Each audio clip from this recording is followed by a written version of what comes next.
One of the things people bring up about Earthbound a lot is the music of the series is just fantastic. And we found out why. It's because and so the reason why we went to Japan is that we got in contact with a man whose name is Keiichi Suzuki. Keiichi Suzuki is, you probably never heard of him unless you're either Japanese or a giant Earthbound fan, but he's the main composer for Earthbound. Him alongside Hip Tanaka are the two main composers for Earthbound.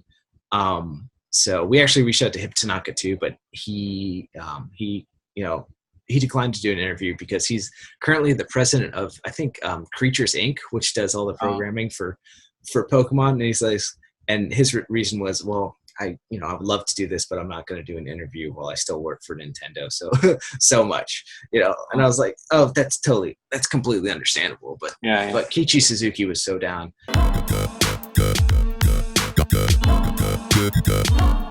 And we talked to Keiichi Suzuki about what it was like to make video game music. And he is not a video game musician. He actually he's a real musician. He was in a band called the Moonriders. And they produce some pretty fantastic music. I believe his most famous album is Penguinism. One of the things people bring up about Earthbound a lot is the music of the series is just fantastic. And we found out why. It's because Mother 1 for the Famicom, or NES in the US, was the first game to use a real musician when they made their music. It was the first time they had an actual musician sit down and compose these songs. Before that, you had people who worked on video games, making video game music. In Mother, it was a musician making music for a game.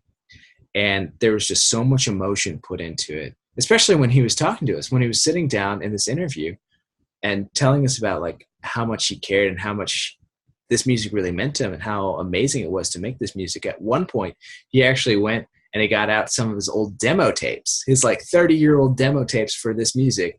And he played his original recordings of the 8 Melodies, which is one of the main tracks from pretty much like the Earthbound universe.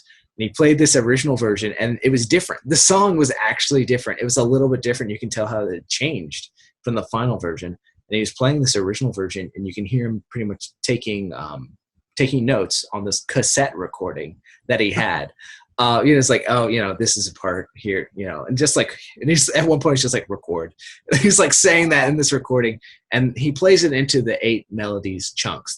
That song is split up into 8 pieces. So, and in the recording, he plays one part, and then once he finishes it, he plays through all of it together, and then he just plays through it a couple more times, and we're listening to this original version, this unreleased version of this song from this like 27-year-old video game recorded on a cassette, and it's beautiful. And Keiichi Suzuki now we're sitting across the table from him, and he's just sitting there and he's thinking about it, and he just puts his hand over his mouth and he starts to tear up. And it shows you what makes this music so good is that the emotions it can invoke decades after the fact. And the person that even made the song originally, like, it conveys feelings. And those feelings are beautiful and haunting and timeless. Right.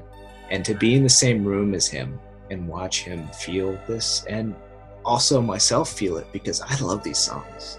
I love Earthbound. I love the music. It's been an important part of my life and some of like the hardest parts of my life. Right. And to share this moment with someone that you can't even speak the same language with, but still share this emotional connection. That's worth traveling across the world for. Well said, man. Yeah.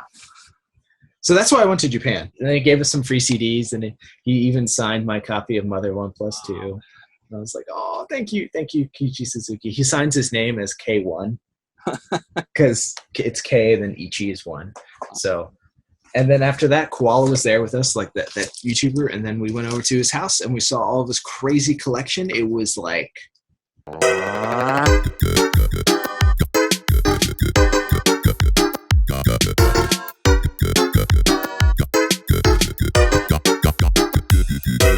yeah. For me personally, Earthbound has also been like one of the things that just triggers so much childhood emotion, and just because of the music.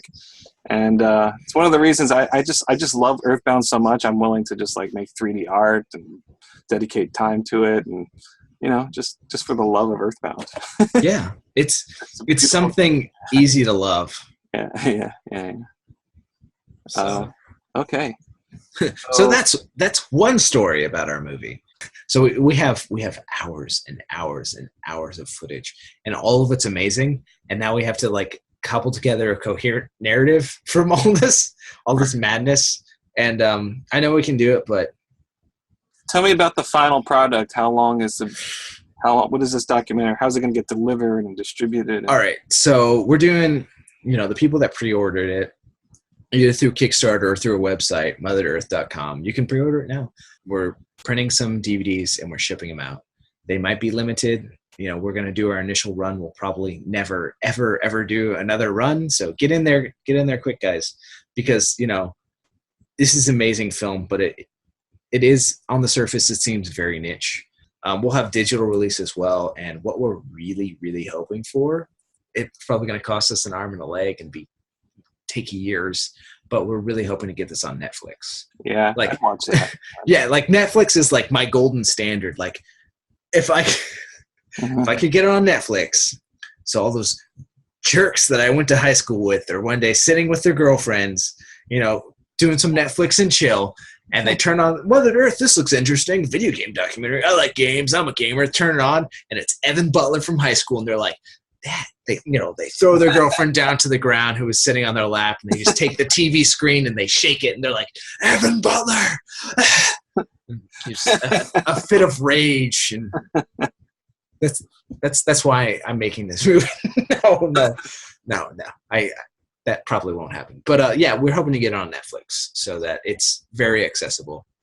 And if you really want to see the movie and you're like, oh, I don't have Netflix, oh, I'm poor, I can't buy a copy, send me a message. Find me on Twitter, find me on Facebook, find me somewhere, message the account, Mother to Earth MV, that's the Twitter account. Explain what's up. And honestly, we'll probably just be like, here's a YouTube link, just watch it, enjoy it, honestly, because it's an incredible story that I want everyone to have access to and see it. And it's not about the money. It is so not about the money. This is like the indiest of indie films. This is painfully indie. And I just want people to hear this story. It's worth hearing. We've managed to get this far in this documentary without really being published or written about in any major news, especially like gaming news media. Like, I think we're like invisible, and that's like weird, but like we're doing all these incredible things. We're finding incredible stories. We have amazing information that would make beautiful front news posts on like Reddit and Kotaku and Polygon. Mm-hmm. And like at the end of the day, I'm just like tweeting it out and be like, hey, check this out. And like, 10 people like it.